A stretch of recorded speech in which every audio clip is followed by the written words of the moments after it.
বেগম খালেদা জিয়া মারা যাওয়ার পর ওনার অনেকগুলা ভিডিও সামনে আসছে। তার মধ্যে একটা ভিডিওতে উনি বলছিল ভারতের সাথে আমাদের ভালো সম্পর্ক, কিন্তু এই সম্পর্কের খাতিরে ভারত যদি আমাদের প্রভু হতে চাই তাহলে আমরা তা কখনো মেনে নিব না। এই দুই লাইনের কথার মাধ্যমে বোঝা যায় মানুষ কেন তাকে আপসহীন নেত্রী বলে। উনি ক্ষমতার জন্য কিংবা ব্যক্তি স্বার্থে কখনো ভারতের কাছে মাথা নত করেনি।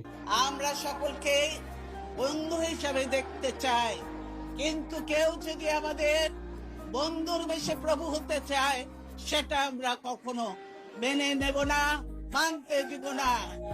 তার একটা কথা সবসময় আমার কানে বাজে।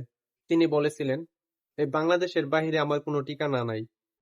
এই বাংলাদেশ এবং বাংলাদেশের মানুষ আমার আপনজন। তিনি তার কথা রাখলেন। এই বাংলাদেশেই চিরনিদ্রায় শায়িত হলেন। দেশের বাইরে আমার কোনো ঠিকানা নেই, এটাই হলো আমার ঠিকানা। এই দেশ, এই দেশের মাটি, মানুষই আমার সবকিছু। কাজে আমি দেশের বাইরে যাব না।